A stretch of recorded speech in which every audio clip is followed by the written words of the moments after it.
जगत सारा क्षणिक है और आत्मा एक नित्य है। आत्मा का अनुभव बस एकमात्र नित्य है।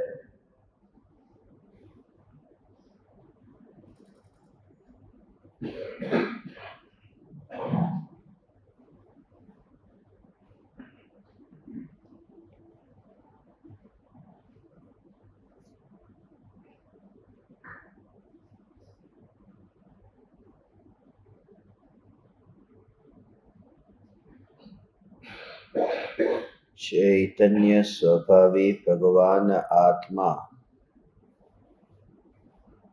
अनादि अनंत शुद्ध चैतन्य मात्र है। ज्ञान मात्र है। मैं शुद्ध चैतन्य मात्र, ज्ञान मात्र, भगवान आत्मा हूँ। त्रिकाल शुद्ध चैतन्य परमात्मा हूँ।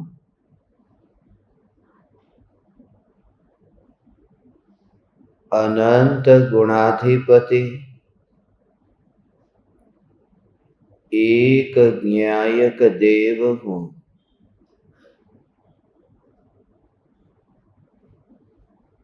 अगणित ज्ञेयों के प्रतिबिंबों से अप्रभावित ज्ञान पर्यायों में एक समय के लिए भी नहीं मिलने वाला, एक समय के लिए भी नहीं सिकुड़ने वाला,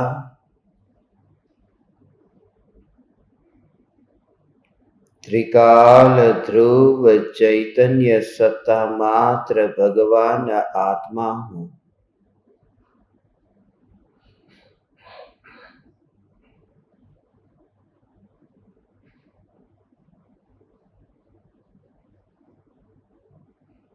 निरंतर बहते ज्ञान के प्रवाह में ज्ञान का ही विस्तार है, ज्ञान का ही सद्भाव है। जिस ज्ञान की धारा में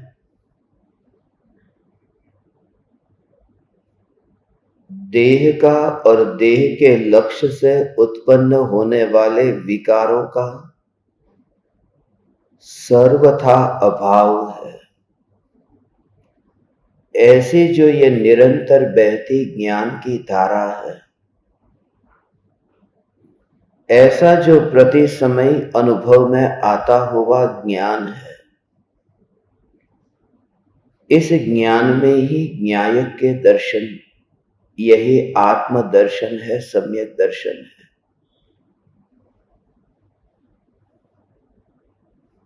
कहीं दूर की यात्रा किए बिना ही अंतर में यहां जो अनुभव में आ रहा है, इसे झांकने पर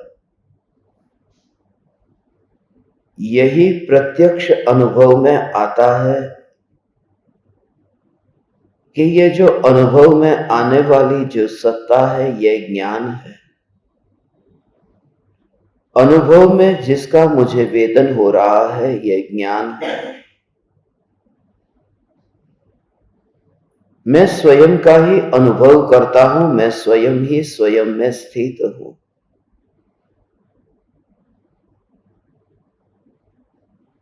मेरा वैभव यहां पर मुझ में ही है। मेरा वैभव मुझे छोड़कर अन्य द्रव्य में कैसे जाएगा? यह अनुभव मेरा स्वभाव है, अनुभव मेरा लक्षण है, अनुभव मेरा कार्य है। मैं स्वयं ही अनुभवी हूं।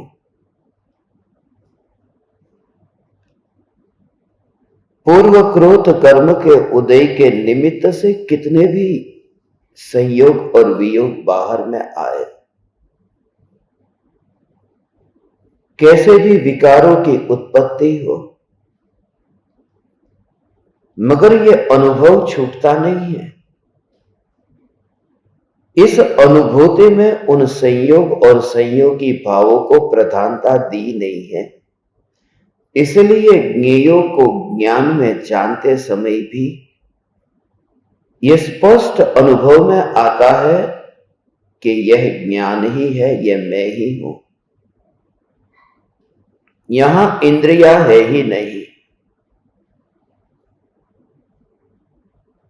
वो तो विकल्पों के जाल में, विकल्पों की रुचि के कारण और सत्य की जिज्ञासा के बिना यह सत्य होने पर भी यह रहस्य रह गया कि यह निरंतर ज्ञान ही अनुभव में आ रहा है। ये आंखें जो है, ये आंखें, ये कान, ये इंद्रिया, ये परमाणु जो अनुभव में परिणमित नहीं होते, क्योंकि जो यहां अनुभव में आता है उसमें विशिष्टता पर जब ध्यान जाता है, उस ज्ञान के विशेषों में, उस ज्ञान के भेदों में, उन ज्ञान के विषयों में जब दृष्टि जाती है, तब जो अनुभव में आता हुआ यह ज्ञान अनुभव में आता होने पर भी दृष्टि अगोचर हो जाता है। बस इसी का नाम मिथ्यात्व है, संसार है, दुख है, जन्म मरण है। यह ज्ञान ही अनुभव में आ रहा है और इस ज्ञान को बाहर खींच करके ले जाने का किसी में सामर्थ्य नहीं है, क्योंकि स्वभाव को स्वभाववान से अलग नहीं किया जा सकता। वो स्वभाव यदि पर में जाए तो स्वभाववान यहां नहीं रहेगा। इसलिए शक्कर की बोरी में यदि शक्कर भरी है और बाहर निकाल दी जाए, फिर भी शक्कर की बोरी थोड़ी मीठी रह जाती है कि शक्कर को तो बाहर निकाल दिया, फिर भी ये बोरी उल्टी करके चखी तो मीठी लगी। वह जो मीठापन है, वह मीठापन वो शक्कर का है। शक्कर उसमें से निकली नहीं है, पूरी तरह से नहीं निकली है, अभी वहां पर है। वह जो मीठापन है वह शक्कर का है। वे शक्कर के दाने इतने सूक्ष्म हैं कि आंखों से दिखाई नहीं दे सकते, हाथ में पकड़ में आ नहीं सकते। इसलिए यह भ्रम होता है कि शक्कर तो निकल गई मगर थैला अभी मीठा है। यह हो ही नहीं सकता, शक्कर वहां पर है, सूक्ष्म है। चक्षु इंद्रिय उसे पकड़ न पाए। यह हाथ में यदि भरना चाहे वो हाथ में आ न सके, चट्टी में लेना चाहे चट्टी में वो शक्कर आती नहीं है, मगर जीव वहां पर रखते हैं तो मिठास का अनुभव होता है। यह जो चैतन्य परमात्मा स्वरूप है, यह स्वभाव और स्वभाववान के बीच में भेद नहीं है। यह ज्ञान की अनुभूति ही आत्मा की अनुभूति है, क्योंकि जो चखने में आई है यह शक्कर और ये मीठापन, ऐसा भेद पैदा हो तो उसने न तो मिठास को चखा है न शक्कर को चखा है, वो कहीं और है।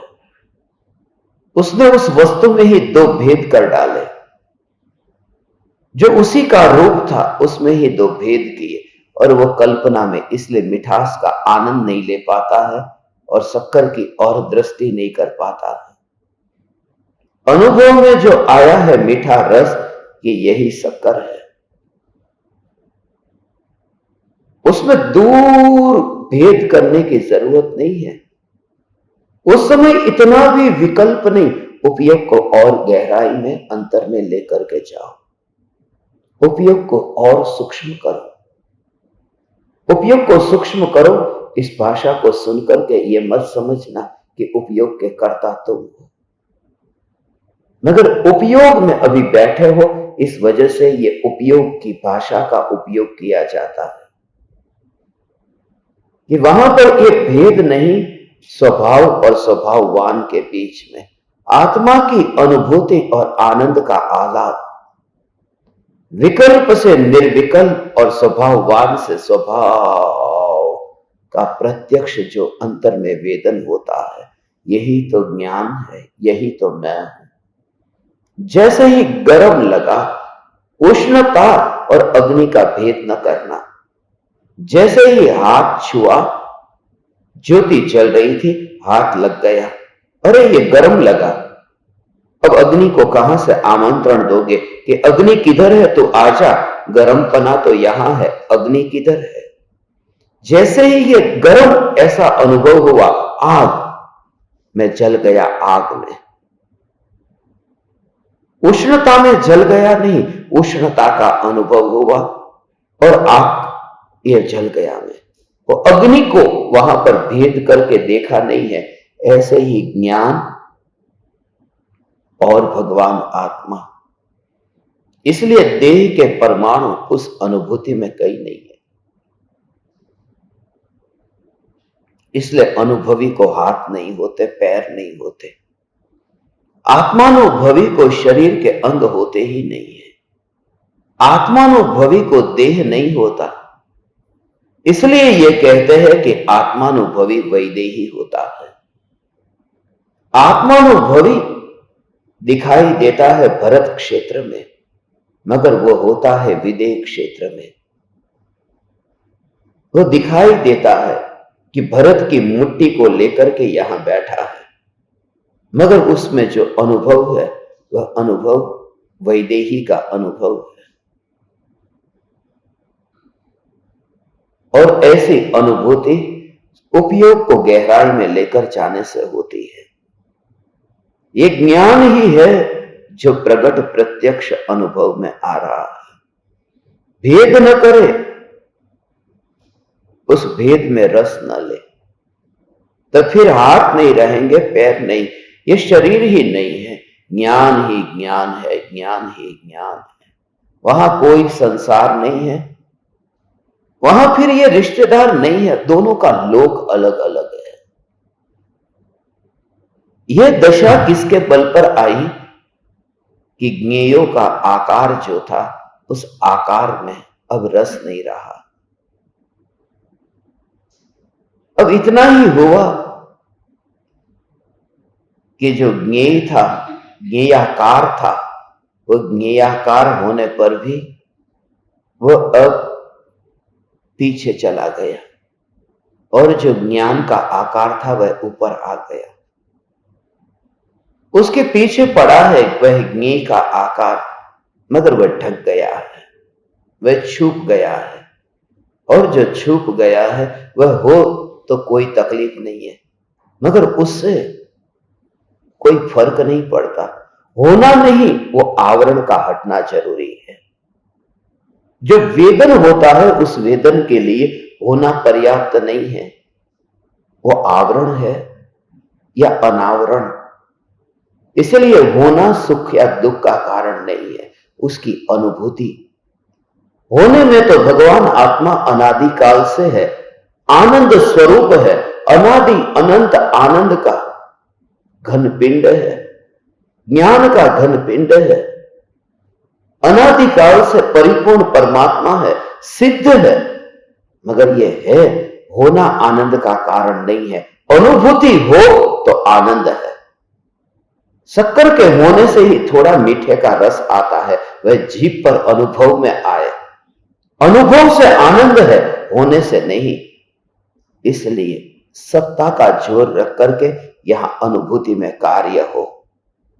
पूरा जोर त्रिकाल ध्रुव चैतन्य सत्ता, और यह अनुभूति अनुभूति अनुभूति का आनंद। उस समय जो तिरोभूत था वह आविर्भूत हुआ, जो ढंका हुआ था वह प्रकट हुआ, जो दिखाई नहीं देता था अब वह दिखाई दिया। अब पलड़ा पलट गया, अब यह सिक्का पलट गया।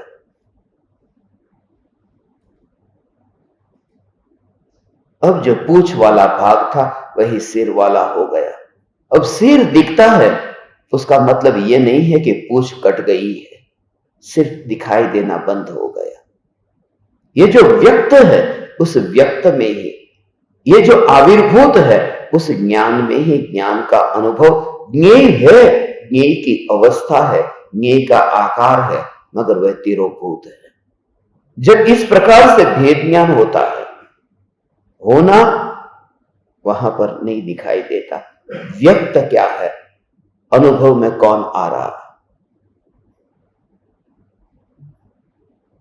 भारत में मुद्रा में 4 शेर का चित्र देखते हैं, मगर 4 शेर है नहीं, वहां 3 ही दिखते हैं। चौथा तो पीछे ढंका है।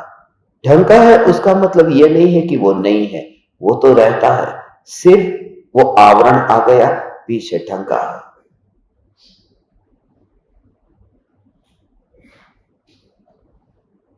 इसलिए उसका भय भी नहीं लगता। यदि कोई देखे तो ऐसा ही है कि बस शेर है ही तो 3 ही है, चौथा है ही नहीं। चौथे का भय क्यों जब है ही नहीं, मगर वो दिखाई नहीं देता है। और दिखाई नहीं देता है तो भय का भाव पैदा नहीं होता है मगर दिखाई नहीं देता है तो भय का भाव पैदा नहीं होता है। ये जो ज्ञान, ये जो ज्ञान, ये जो ज्ञान, ये प्रति समय जो अनुभव में तो आ रहा है, मगर वो ढंका हुआ पड़ा है। क्यों? क्योंकि ज्ञेय की रुचि के कारण ज्ञेय आविर्भूत हो रहा है। ये ज्ञेय का जो रस है वह ऊपर आ रहा है। आगे के शेर ने पीछे के शेर को ढक दिया है। ये ज्ञेयों के आकार की रुचि ने ज्ञान के आकार को ढक दिया है। और जब पलड़ा पलट जाए तो ज्ञानी अर्थात वो पलड़ा पलट गया। अब ज्ञान ही ज्ञान अनुभव में आता है, जगत है ही नहीं। उस गहराई में तू सिद्ध है, उस गहराई में तो वैदेही है, अशरीरी है, तू देहातीत है। इसे ही परम कृपालु देव ये कहते हैं, देह होने पर देहातीत। देह छता जेनी दशा वर्ते देहातीत। अब तू देहातीत हो गया। ऐसी जो चैतन्य की अस्ति के मस्ते के ज्ञान का आकार जो ढंका था वह व्यक्त हुआ। अब जो अप्रगट था वह प्रकट हुआ, उल्लास आया, उसी का अनुभव हुआ। अब कब तक इन शब्दों के, इन विकल्पों के, इन ज्ञेयों की रुचि के कारण उस ज्ञान से वंचित रहो। अब आवरण को हटाए। केला बाजार से खरीद तो लिया है, मगर उस आवरण को तो तुम हटाओ। उस आवरण को हटाना होगा। आवरण को यदि नहीं हटाया तो आवरण और केला ये दोनों को घर से फेंकना पड़ेगा। इसलिए आवरण को हटा करके उस मूल वस्तु को चख लेते हैं, पेट भर लेते हैं और फिर आवरण की ओर ध्यान नहीं देते। जो ढंका हुआ था वह व्यक्त हुआ और जो व्यक्त था वह फिर साइड में पड़ा रहता है, छिलका पड़ा रहता है। केला अनुभव में आता है। थोड़ी देर पहले वह छिलका ही व्यक्त था, वही प्रकट था और वह केला अंदर में ढंका हुआ था, मगर अनुभव में कैसे आए? यह आवरण पर इतना जोर था, आवरण हटते ही जैसे ही ज्ञेयों की रुचि और ज्ञेयों का आकार जो है, जो यहां पर देखता है, वह जो भ्रम चला जाए, वह छिलका निकल जाए, तो यहां पर ही ज्ञान ज्ञान ज्ञान ज्ञान ज्ञान ज्ञान ही अनुभव में आता है। और ये ज्ञेय, ये छिलका नष्ट नहीं हुआ, सिर्फ साइड में पड़ा है, सिर्फ जीभ पर नहीं है। ऐसे ही जगत तो रहता है, जगत की अवस्था रहती है, देखता रहता है सारे जगत को, मगर फिर भी वो अनुभव ज्ञान का करता है। उसकी आंखें छिलके की ओर है, मगर वह देखता है कि यहां जो मीठा लग रहा है वो सामने दिखाई देने वाला छिलका नहीं है। यहां जो मीठा अनुभव में आ रहा है वह केला अनुभव में आ रहा है। ऐसा दूर से वह देखना, यह अपूर्व अनुभूति है। यही से धर्म का मंगलमय मंगलाचरण होता है। इसके अलावा धर्म हो ही नहीं सकता। इसके अलावा गैर हाजिर होगा कैसे? इस पृथ्वी लोक से उस सिद्ध लोक तक जाएगा कैसे? यहीं पर ही चला जाता है ऐसा ज्ञान, क्योंकि ज्ञेय आंखों से देखता होने पर भी वो वहां पर नहीं है। अनुभव करता है, उसका आकार बदल नहीं गया, छिलके का आकार रहा, छिलके का रूप रंग रहा, मगर उसने अंदर जाकर के उस रस को चखा। उसने ये भेद भी जान लिया है कि छिलके को नहीं खाना है, केले को खाना है। छिलके का लक्षण जान लिया है, ये उसमें कैल्शियम नहीं है, ये केले में कैल्शियम है, वो पौष्टिक है। उसी के लिए मैंने बाजार में जाकर ये खरीदा था केला, मगर वो केला छिलका साइड में पड़ा है। अनुभव जब होता है, ज्ञान ज्ञान ज्ञान ज्ञान ज्ञान, भगवान हे तीन लोक के नाथ परमात्मा, हे त्रिकाली ध्रुव न्यायक देव के आश्रय से सिद्ध शिला पर विराजमान होने वाला परमात्मा, हे चैतन्य परमात्मा, यहां तू जहां है वहां पर ज्ञेयों का आकार नहीं है, वहां पर ज्ञेयों की अवस्था नहीं है, वहां कोई रिश्तेदार नहीं है, वहां देह नहीं है, परमाणु नहीं है। परमाणु तो दूर, वहां परमात्मा नहीं है। कौन परमात्मा वहां आए? अनुभव में ज्ञान।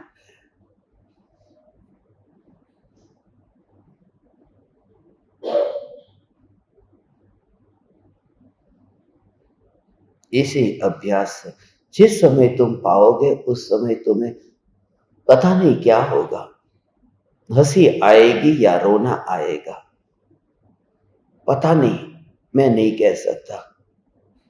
तुम खुद ही अपने पर हंसोगे या रोओगे कि मैं क्या कर रहा था। ऐसा ये अनुभव इतना सरल, इतना सहज, इतना स्वाभाविक था। मैं क्या कर रहा था कि अब तक ये अनुभूति की मुझे सुगंध क्यों ना आई? मैं ये क्यों देह के चित्र विचित्र, ये बदबू भरे इन विकल्पों में ही फंसा रहा?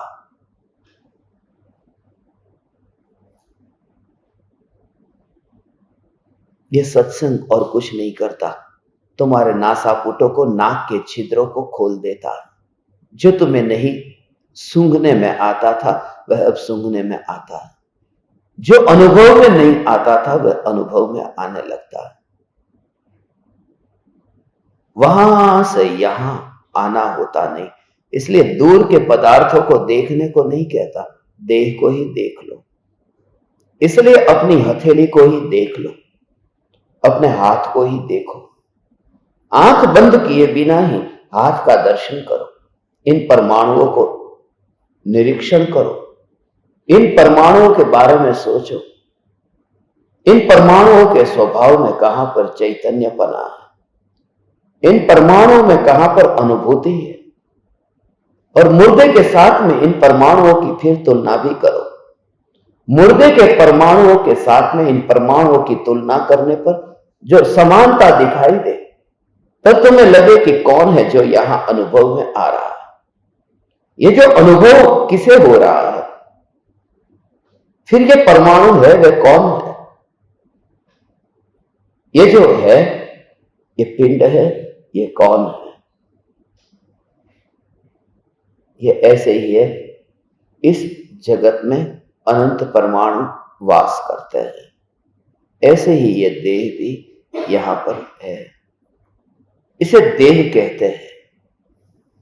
ये भी अब दुनिया वाले कहते हैं, इसलिए मैं सुन लेता हूं, बोल लेता हूं कि इसे देह कहते हैं, वरना बस यहां ज्ञान अनुभव में आ रहा है, यहां जड़ता अनुभव में नहीं आती। हे परमाणु, तेरा स्वभाव जिसके साथ में मेरा कभी मिलन न हो सके, ऐसा तेरा स्वभाव है। ऐसा इन परमाणुओं को देखो, देह से मुंह मत मोड़ो, देह से द्वेष मत करो, देह के प्रति शत्रुता मत रखो, देह के प्रति घृणा मत करो।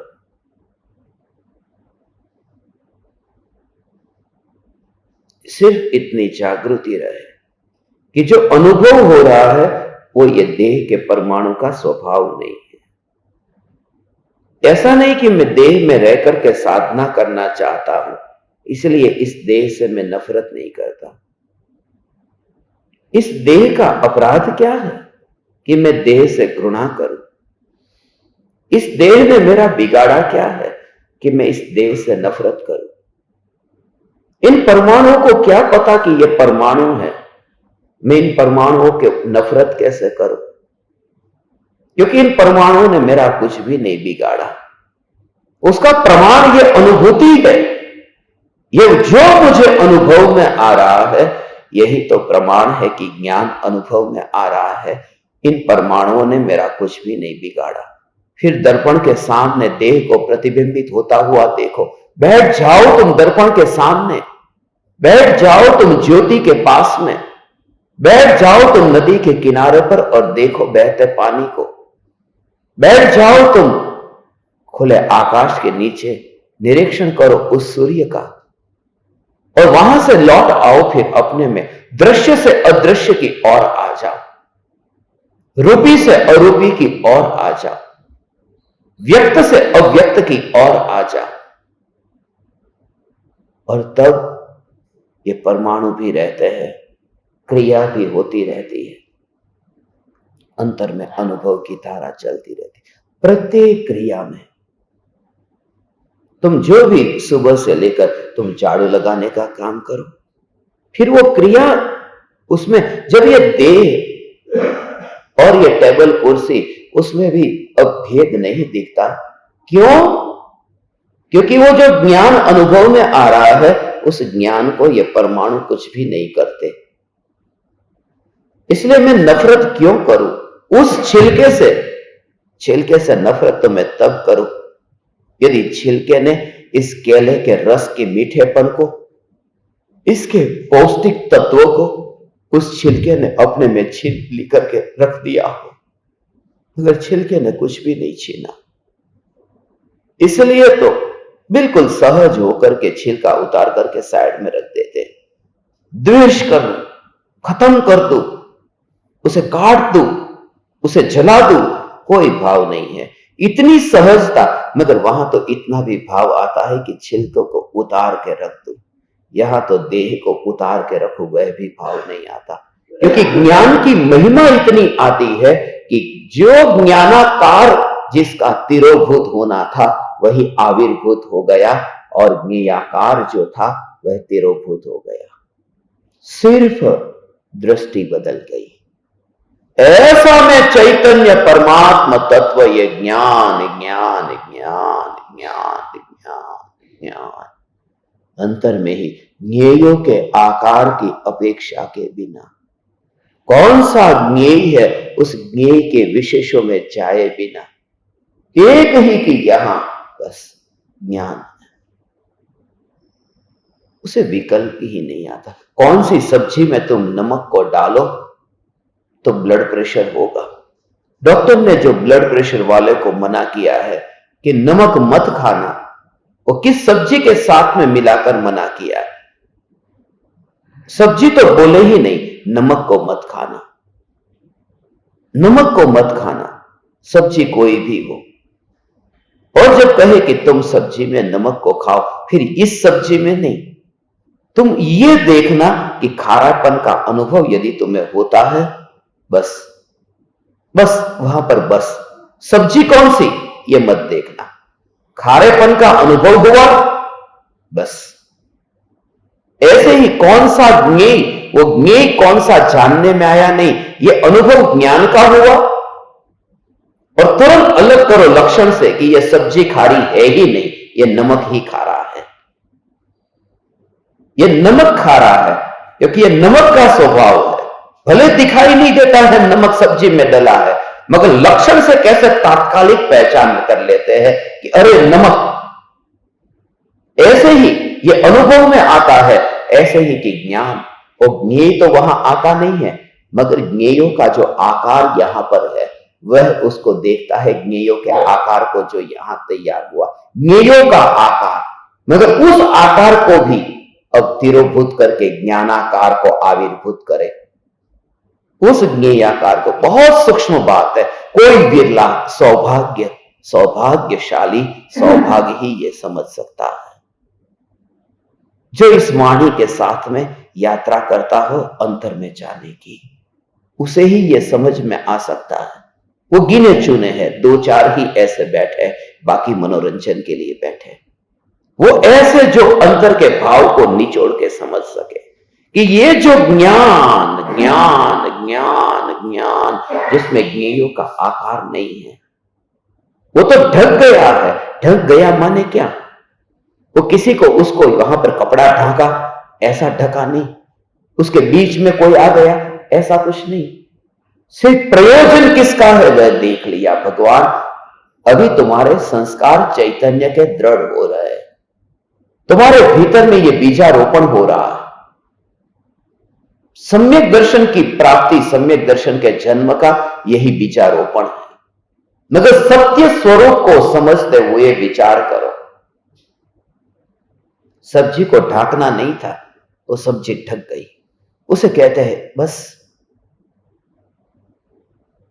वो एक और चला गया, क्योंकि उसके प्रति वहां समर्पण भाव न रहा। ज्ञान के प्रति इतना समर्पण, कोई मना न किया। ज्ञेय तो रहेंगे ही रहेंगे, ज्ञेयों की अवस्था भी रहेगी तो रहेगी, सिर्फ उसके प्रति समर्पण न होगा, उसमें अपनापन नहीं होगा। वो लड़की मना तो नहीं करती है ना कि इस बारात में इतने सारे बाराती क्यों आए, हजार हजार बाराती को लेकर के आए हो। वो लड़की मना नहीं करती, सब बाराती हो तो हो, मगर इतनी जागृति कि जो है उसमें मेरा समर्पण नहीं है। समर्पण एक पति में है, वरमाला एक पति को पहनाएगी। बस ऐसी ही जागृति कि ये ज्ञेय तो सब है, मगर ज्ञेयों में ज्ञेय नहीं दिखाई देते, मुझे ज्ञायक दिखाई देता है। मुझे उससे वर्ण करना है ना। श्रद्धा कहती है यहां श्रद्धा का स्वयंवर होता है। न्यायक देव है न, मैं न्यायक देव को वरमाला पहनाती। यह मंगल सूत्र है, जो मंगल सूत्र पहनाया जाता है, ऐसा ही यह मंगल सूत्र है। मंगल सूत्र है, यही तो मंगल सूत्र है जो पाप और पुण्य दोनों को गला दे, वही वास्तव में मंगल है। जिसके आश्रय से पाप और पुण्य गल जाए, वही मंगल सूत्र है। वही निशानी है कि बस ये पाया है। वही निशानी है कि वह अबला नहीं है, वह सबला है। उसका है कोई इस दुनिया में पति नहीं, परमेश्वर को पाया है। इसलिए कि बस ये पाप और पुण्य, ये दोनों भाव तो बहुत गहरा है, पाप और पुण्य दोनों को। इसलिए कहा न कि पाप को तो पाप हर कोई कहता है, मगर पुण्य को भी पाप कहा आचार्य देवों ने, गुरुदेव ने, कि पुण्य भी पाप है। माने मंगल वह है जो पाप को भी गलाए और पुण्य को भी गलाए, जो दोनों को गला देता है। क्या किया ऐसा कि ये दोनों पिघल गए? अग्नि के संपर्क में आकर के बर्फ पिघल गया। ऐसा क्या हुआ कि ये पाप पुण्य दोनों गलने लगते हैं, पिघलने लगते हैं, पिघलवा लागे छे, ओगळवा लागे छे। ये किसके बल पर? एक सत्ता है, वो अखंड है, उसमें अवरोध नहीं है। ऐसी जो सत्ता वह अखंड है। इसी के बल पर ही तो आचार्य कुंकुन देव ने अष्टपाहुड़ में सूत्र पाहुड़ लिखा कि धागे के साथ में यदि सुई हो तो वन जंगल में भी खोती नहीं है, और बिना धागे की सुई हो तो महल के अंदर भी यहां भी खो जाए, पता न चले। सूत्र की जरूरत है। सूत्र माने धागा, सूत्र माने अखंड वह सत्ता।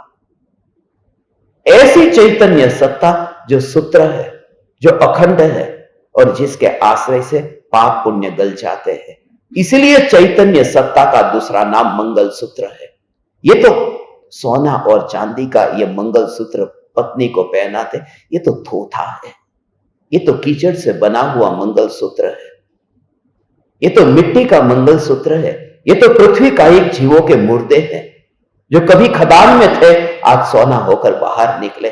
मैं पृथ्वी का एक जीवों के मुर्दे को नहीं पहनता, मुझे एकेंद्रीय जीवों के मुर्दे में कोई रुचि नहीं है। मैं अतीन्द्रिय ऐसी जो चैतन्य सत्ता, चैतन्य सूत्र को पहनता हूं, अनुभव करता हूं। यह यह अखंड सत्ता, ऐसा ये भगवान आत्मा। ओ हो ओ यहां पर परमेश्वर पाया, ये अखंड सत्ता में अब तो करुणा से भरता है।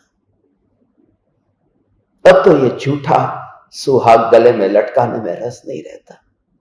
अब ये नाटक ढिंगला ढिंगली ना खेल, ये खेल लगता है। अब ये बच्चों के खेल है, खिलौने से जैसे बच्चे खेलते, ये राजा ये रानी, ऐसा खेल लगता है जब पति पत्नी को मंगलसूत्र दे पहनाए।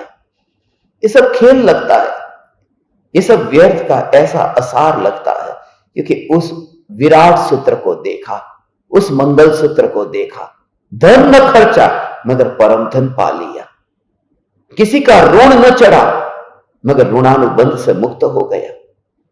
ऐसा चैतन्य स्वरूप भगवान अनुभूति में जब आता है, बस तो वैदेही हो जाता है। वहां पर कुछ नहीं, ज्ञान ही ज्ञान, सर्वांग ज्ञान, ज्ञान अंतर में अनुभव में आता है। अब मिट्टी का अनुभव नहीं करता, खदान में से निकली हुई मिट्टी को वो नहीं लेता। ये सब मिट्टी खदान में से निकली हुई है, उस मिट्टी में से रस नहीं लेता। वो एक इंद्रिय का मुर्दा है, वह भी खदान में से निकला है। ये खदान है, ये पूरा जो देह ऐसा ही लगे ढेर है, मिट्टी का ढेर है। चैतन्य सूत्र जो है, चैतन्य सूत्र, ये धागा है, ये अखंड है। ये मोतियों के आवरण के पीछे जो अभी तिरोभूत है वही आविर्भूत हो जाता है। जो नहीं दिखाई देता था वह दिखाई देता है। इसलिए तो अनुभूति होते ही ज्ञानी की दृष्टि ऐसी है कि रूपी जो है वह सब अरूपी हो जाता है और अरूपी है वह रूपी हो जाता है। इसी का नाम सम्यक दर्शन है। तो धन संपत्ति में रस नहीं रहता। जिस धन संपत्ति के लिए कौणिक ने श्रेणिक को कारागृह में बंद कर दिया था, जिसकी कथा कहानी आज हम समझने वाले थे, मगर मेरा रस इन कथा कहानियों में पहले दिन से ही नहीं है। 2 पंक्ति में पढ़ लूंगा, फिर श्रेणिक कहां गए वह मैं बताऊंगा। नरक में गए तो नरक में कहां पर है, नरक में क्या कर रहे हैं। आयुष्य का उनको बंध हुआ, 7वें नरक का बंध हुआ, मुनि पर उपसर्ग किया। पूर्व भव का ऐसा ऋणानुबंध एक एक जीव के साथ में, खुद भी जैसा किया वैसा पाया। मैंने कहानी अलग अलग ग्रंथों में अलग अलग प्रकार की पाई, इसलिए कहानियों से भी अब ऊब आती है। दिगंबर की कहानी अलग है और श्वेतांबर की अलग है, देरावासियों की अलग है, स्थानक वासियों की अलग है। यहां तक कि सोनगढ़ से छपी उस कहानी में और मुनिपंथी जो कहलाते उनकी कहानियों में भी अंतर है। मैंने आज उसका अध्ययन किया, इसलिए उस झंझट में जाने का मुझे मन ही नहीं हुआ। फिर डिटेल में मैं नहीं गया, सिर पकने लगा। और जब सिर पकने लगे तब समझना कि तुम कहीं झूठी जगह जा रहे हो, क्योंकि अंतर में जाओ तो सिर पकता नहीं है, सिर गायब हो जाता है, सिर उतर जाता है। उस विकल्पों की भट्ठी में यह दिमाग जलता नहीं है, खुद जलता है।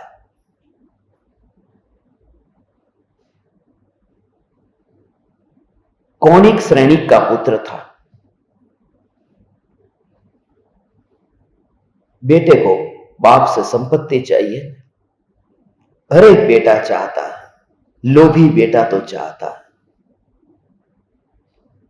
संपत्ति चाहिए। और भी बेटे थे ने, दूसरे बेटे को संपत्ति मिल गई, मगर इसे और ज्यादा चाहिए। पूर्व भोग का ऋणानुबंध था। एक संपत्ति के लोभ में आकर के कौणिक ने अपने बाप को ही, अपने पिता को ही जेल में बंद कर दिया। और इतना ही नहीं, बंद तो किया, उन्हें कोड़े मरवाए, 100 कोड़े, और वह कोड़े भी नमक के पानी के कोड़े, बिना वस्त्र के, निर्वस्त्र करके वे कोड़े मरवाए कि मेरा बाप जो है, मुझे संपत्ति क्यों नहीं मिली और मुझे मिल जाए। एक ही उपाय है। ऐसा आश्चर्य नहीं होता है, क्योंकि अभी थोड़े वर्षों पहले ही हम जो ये इतिहास में पढ़ते हैं, बाबर आया, हुमायूं आया, अकबर आया, जहांगीर, ये सब लोग जो आए, उसमें औरंगजेब ने ये क्या किया, अपने ही बाप को खत्म कर दिया। ऐसा होता है संपत्ति के लोभ में। इसलिए मैंने ये कहा, ज्ञानियों की जो संपत्ति है वो मंगलसूत्र है। कपड़े सफेद पहने हो, कपड़े पर इस्त्री न हो, कपड़े महंगे न हो, 200 का कुर्ता पहना हो, मगर मंगलसूत्र अनमोल पहन लिया हो। इसलिए उनकी सादगी में जो सौंदर्य है वो इंद्र के मुकुटों में भी नहीं है। वो इंद्र के मुकुटों के जो मणि, उन मणियों में भी नहीं है, जो वो सादगी में सौंदर्य है। इसलिए तो गुरुदेव की सादगी में सौंदर्य जो दिखता है वो अन्य कहीं मुझे देखने को नहीं मिलता।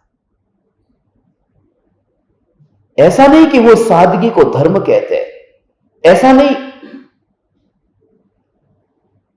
कि उन्होंने किसी प्रकार का ड्रामा किया हो, नाटक किया हो, सिर का मुंडन किया हो, उसके ऊपर फिर कोई चमकता पदार्थ लगा दिया हो। एक महाराज है, खुद कैशलो जब करते, उसके सिर के ऊपर ऐसा चमकता हुआ पदार्थ, क्या है पता नहीं, जैसे मोम जैसा लगा दिया, इतना चमकता है। जब कैमरे पर, टीवी पर आता है, जब लोग उनको देखते हैं, उनकी शक्ति को देखते हैं, मगर उनका जो नजदीक का व्यक्ति है, उसने मुझे बता दिया कि वो सिर पर ऐसा तेल लगाते हैं कि जिस तेल से ऐसी चमक आती है। लगता है कि कोई लब्धिधारी ये महाराज साहब है, लब्धिधारी नहीं है, ये तेल की लब्धि उन्हें प्रकट हुई है। जो 10-20 रुपये का तेल बाजार से खरीद करके ये लब्धि लेके आए हैं। गुरुदेव की जो सहजता है, जैसा है, कोई लब्धि नहीं है, क्योंकि भीतर में चैतन्य की उपलब्धि होने पर बाहर की लब्धियों में रस नहीं रहता। हे ज्ञान दीपक, ऐसी अंतर में जागृति। संपत्ति के लोभ में कौणिक ने श्रेणिक को मारा, बंदी बनाया है जेल के अंदर। कहानी में मैंने ये पढ़ा कि कौणिक का भी बेटा हुआ, और जब कौणिक का बेटा हुआ तो बेटे को कौणिक खिला रहा है, और खिलाते समय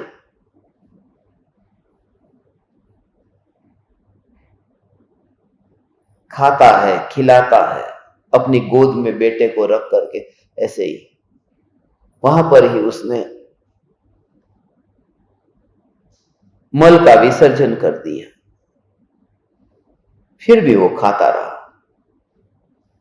बेटे का मोह था ने, बेटे के मोह में मां से पूछा, मां ये मोह क्यों नहीं छूटता, ये मोह कैसा है? कि बोले यही तो मोह है। अब तू देख, तुझे अपने बेटे के प्रति इतना प्रेम कितना है कि तेरा भोजन जो बिगड़ा है, फिर भी तू बिगड़े भोजन को भी खा रहा है।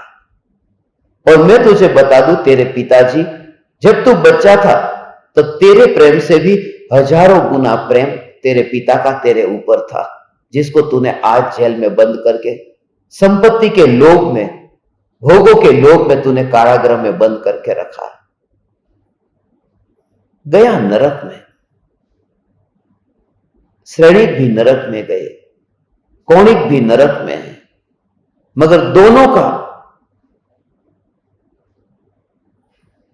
अभी ऋणानुबंध पूरा नहीं हुआ, नरक में है, वहां से भी अभी चलेगा। ऋणानुबंध तो पूरा होगा जब अंतर में जाएंगे, नहीं कि मोक्ष में जाएंगे। जब उस क्षपक श्रेणी पर आरूढ़ होंगे तब वो ऋणानुबंध पूरा होगा। कहानी मैंने बहुत लंबी पढ़ी, मुझे याद भी नहीं रही पूरी तरह से, मगर वो पढ़ते पढ़ते इतना भाव आया था। कौणिक और श्रेणिक, कौणिक और श्रेणिक। वो श्रेणिक कौणिक से ही मुझे लवण याद आता था। मैं पढ़ता था शब्द कौणिक और श्रेणिक, मुझे याद आता था लवण। कोई ना कोई शब्द का ऐसा कोई कनेक्शन जैसा लगता है, लवण याद आ गया मुझे, और मुझे पता नहीं था। मैं ज्ञान के तीरोभूत और आविर्भूत का रहस्य आपको बताऊंगा इस सत्संग में।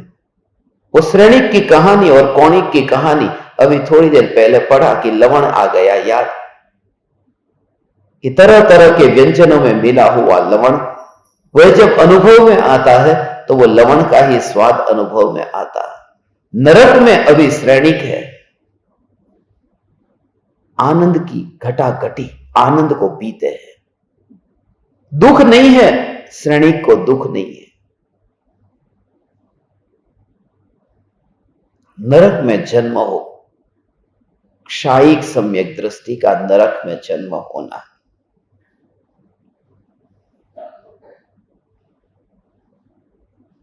इससे अब यह समझना, आज किसी ने पूछा था ना कि शरीर के ऊपर मक्खी बैठती है तो कैसा होता है। तहां भूमि पर सत दुख ईसो, बिच्छू सहस डसे नहीं तीसो। तहां राध श्रोणित वाहिनी, कृमिकुल कलित देह दाहिनी। खाली छुआ है नरक की भूमि का, स्पर्श करते ही इतनी वेदना है कि हजारों बिच्छू जब डसे और जितनी पीड़ा हो उससे भी अधिक पीड़ा ऐसी नरक की भूमि की स्पर्शना मात्र से होती है। ये कहने की बात है, वास्तव में ऐसा नहीं है। नरक की भूमि की स्पर्शना से कोई बिच्छू डसे ऐसी वेदना, ऐसी पीड़ा थोड़ी होती है। तो मोह हो तो पीड़ा हो, मोह न हो तो पीड़ा नहीं होती। पीड़ा का ज्ञान होता है, और ज्ञान भी नहीं होता, ज्ञान का ही ज्ञान होता है। पीड़ा तो पीड़ा में रहती है, उदय उदय में रहता है, और ज्ञान अनुभव में आता रहता है। ऐसा राजा श्रेणिक को 84,000 वर्षों तक ये होता रहेगा। अभी ये काल ऐसा है, 84,000 वर्ष। अगली 24 में होंगे ना तीर्थंकर, एक काल होता है वो 21,000 वर्ष का। तो 4 काल इकट्ठे करो तो 84,000 वर्ष होते हैं। 5वां नीचा, छठा नीचा, छठा ऊपर और 5वां ऊपर, ऐसे करके।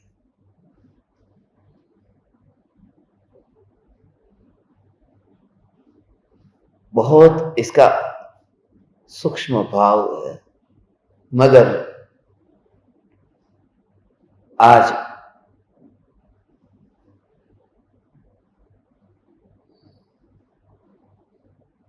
कोई किसी का बाप बेटा, कोई भी रिश्ता, अब रिश्ता दिखता ही नहीं है। बस ये सब कहानियों में कही गई बात अब झूठी है। तुरंत ही उधर आना हो भगवान। अंत में यही बोध, यही आपका होमवर्क, यही आज का प्रयोग।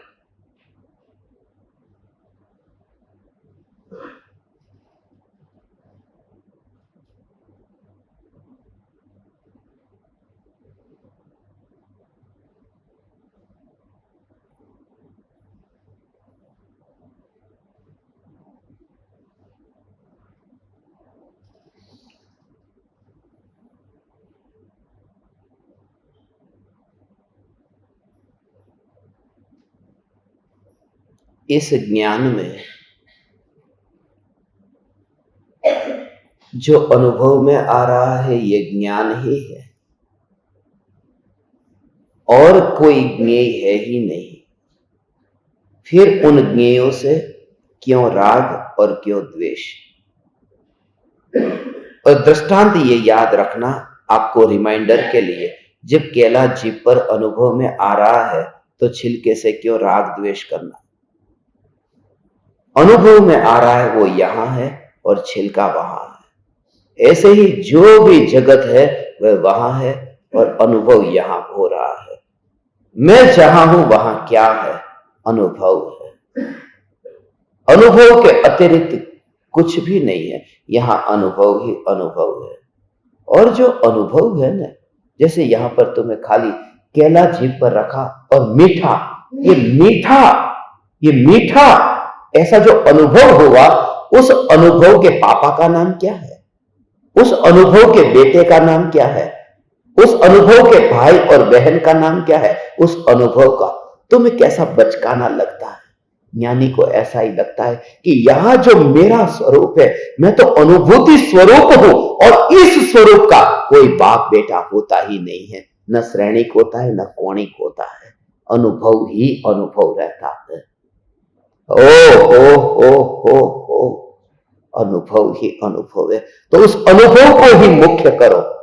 ये जो अनुभव हुआ, उस अनुभव का रिश्तेदार कौन है? उस अनुभव का किसी के साथ में किस प्रकार से ऋणानुबंध है?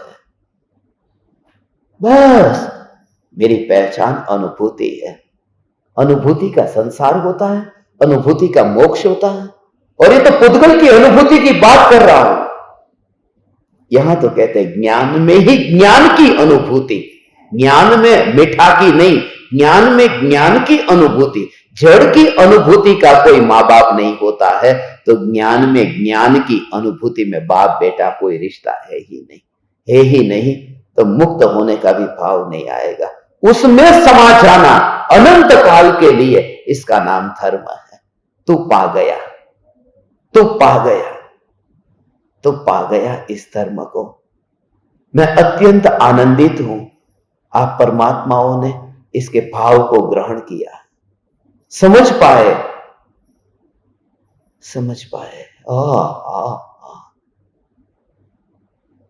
मुझे एहसास हो रहा है, ऐसे विरले जो इस भाव को समझ पाए। इतना ही, एक छोटी सी कुंजी है, छोटी सी चाबी है, जिसका प्रयोग हमें करना है।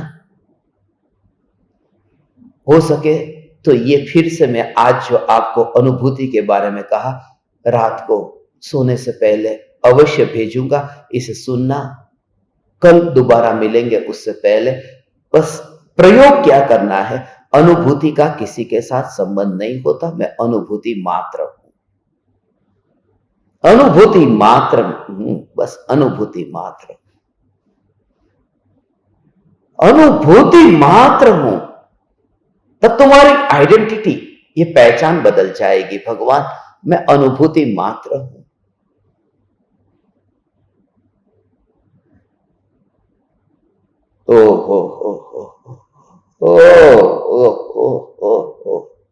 अनुभूति मात्र हूं। ज्ञेयो का तो वहां पर विकल्प ही नहीं है। यहां तो ज्ञान ज्ञान ज्ञान ज्ञान, जो सर्वांग ये ज्ञान का जो अनुभव, इस अनुभव का देह कहां होता है? जो मीठा ये अनुभव हुआ, उसका शरीर होता है, उस अनुभव का शरीर होता है, उस अनुभव के कोई कर्म के उदय होते हैं, उस अनुभव की 148 प्रकृतियां होती है। ये तुम्हें लगेगा ऐसा। वो जो अनुभव है, वो अनुभव सिद्ध परमात्मा का शिष्य होता है, उस अनुभव का कोई गुरु होता है, उस अनुभव का कोई शिष्य होता है। वो अनुभव ही है। मैं अनुभूति मात्र, चैतन्य चैतन्य चैतन्य।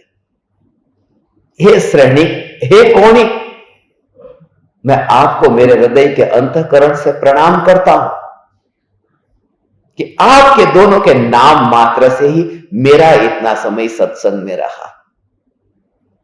मैं अनुभूति मात्र भगवान आत्मा हूं। अनुभूति का कोई रिश्तेदार नहीं होता।